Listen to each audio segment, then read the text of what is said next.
ಇದೀಗ 6ನೇ ಪಾಯಿಂಟ್ ನಲ್ಲಿ ಶೋಧ ಕಾರ್ಯ ಮುಕ್ತಾಯವಾಗಿದೆ ಅನ್ನೋದು ಗೊತ್ತಾಗ್ತಾ ಇದೆ. 6ನೇ ಪಾಯಿಂಟ್ ನಲ್ಲಿ ಮೂಳೆಗಳೇನ್ ಸಿಕ್ಕಿವೆಯಲ್ಲ ಇದೆಲ್ಲವೂ ಕೂಡ 6ನೇ ಪಾಯಿಂಟ್ ನಲ್ಲೇ ಸಿಕ್ಕಿರೋದು. ಇದೀಗ 6ನೇ ಪಾಯಿಂಟ್ ನ ಶೋಧ ಕಾರ್ಯ ಮುಕ್ತಾಯವಾಗಿದೆ. ಸಮಯ ಸುಮಾರು 3 ಗಂಟೆ ಅಷ್ಟೊತ್ತಿಗೆ 6ನೇ ಪಾಯಿಂಟ್ ನ ಶೋಧ ಕಾರ್ಯ ಮುಕ್ತಾಯ ಆಗಿದೆ. ಇನ್ನು ಬಹುಶಃ ಮುಂದಕ್ಕೆ ಸಾಗಬಹುದು ಇವತ್ತಿನ ದಿನ. ಅದ್ರ ಬಗ್ಗೆ ಇನ್ನಷ್ಟೇ ಅಪ್ಡೇಟ್ಸ್ಗಳು ಬರಬೇಕಿದೆ. 7ನೇ ಪಾಯಿಂಟ್ಗೆ ಇವತ್ತೇನೆ ಶೋಧ ಕಾರ್ಯ ಆರಂಭ ಮಾಡ್ತಾರಾ 7th ಪಾಯಿಂಟ್ ನಲ್ಲಿ ಅನ್ನೋದು ಕೂಡ ಇರುವಂತಹ ಪ್ರಶ್ನೆ.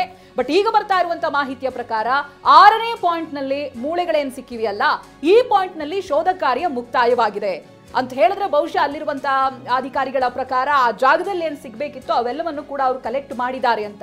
ಕೆಲ ದೇಹದ ಭಾಗಗಳ ಮೂಳೆಗಳು ಇದಾಗಲೇ ಪತ್ತೆಯಾಗಿದೆ. ಸುರಕ್ಷಿತ ಜಾಗ ಅಂತ SIT ಅಧಿಕಾರಿಗಳು ಗುರುತನ್ನ ಕೂಡ ಮಾಡಿದ್ದಾರೆ. ಅದನ್ನ ಪ್ರೊಟೆಕ್ಟ್ ಮಾಡ್ತಾರೆ. 6ನೇ ಪಾಯಿಂಟ್ ಸಂರಕ್ಷಿತ ಜಾಗ ಅನ್ನೋದಾಗಿ ಇದಾಗಲೇ SIT ಅಧಿಕಾರಿಗಳು ಮಾರ್ಕ್ ಮಾಡಿದ್ದಾರೆ. 6ನೇ ಪಾಯಿಂಟ್ ನಲ್ಲಿ ಇದೀಗ ಶೋಧ ಕಾರ್ಯ ಕೂಡ ಮುಕ್ತಾಯ ಆಗಿದೆ ಅನ್ನೋದು ಗೊತ್ತಾಗ್ತಾ ಇದೆ. SIT ಅಧಿಕಾರಿಗಳು ಅದನ್ನ ಸಂರಕ್ಷಿತ ಜಾಗ ಅನ್ನೋದಾಗಿ ಮಾರ್ಕ್ ಕೂಡ ಮಾಡಿದ್ದಾರೆ. ಕಾರಣ ಇದೇ ಪಾಯಿಂಟ್ ನಲ್ಲಿ ಬೇಕಿರುವಂತಹ ಮೂಳೆಗಳು ಸಿಕ್ಕಿದೆ. ದೇಹದ ಬೇರೆ ಬೇರೆ ಭಾಗದ ಮೂಳೆಗಳು ಸಿಕ್ಕಿವೆ. ಹಾಗೆ ಅವು ಪುರುಷ ಮೂಳೆಗಳು ಅನ್ನೋದಾಗಿಯೂ ಕೂಡ ಗೊತ್ತಾಗಿದೆ.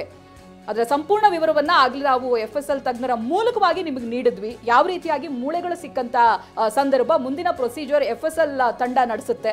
ಹಾಗೆ ಕೇವಲ 1 ವಾರಗಳು ಸಾಕು ಯಾರದ್ದು ಏನಾಗಿತ್ತು ಅನ್ನೋದನ್ನ ತಿಳಿದುಕೊಳ್ಳೋದಕ್ಕೆ ಕೇವಲ 1 ವಾರಗಳು ಸಾಕು ಅನ್ನೋದಾಗಿ ಹೇಳ್ತಾ ಇದ್ರು. ಸೊ ಇವತ್ತಿನಿಂದ ಲೆಕ್ಕ ಹಾಕಿದ್ರೆ 1 ವಾರದಲ್ಲಿ ಇದಕ್ಕೆ ಸಂಬಂಧಪಟ್ಟಂತ ಡೀಟೇಲ್ಸ್ಗಳನ್ನ FSL ಕೊಡುತ್ತೆ ಅನ್ನೋದು ಎಕ್ಸ್ಪರ್ಟ್ ವಿವರಣೆಯಾಗಿತ್ತು. ಇದೀಗ ಸಂರಕ್ಷಿತ ಜಾಗ ಅನ್ನೋದಾಗಿ SIT ಅಧಿಕಾರಿಗಳು ಪಾಯಿಂಟ್ 6 ಅನ್ನ ಮಾರ್ಕ್ ಮಾಡಿದ್ದಾರೆ. ಅದೇ ಜಾಗದ ದೃಶ್ಯಗಳನ್ನ ನೀವು ನೇರವಾಗಿ ಗಮನಿಸ್ತಾ ಇದ್ದೀರಾ.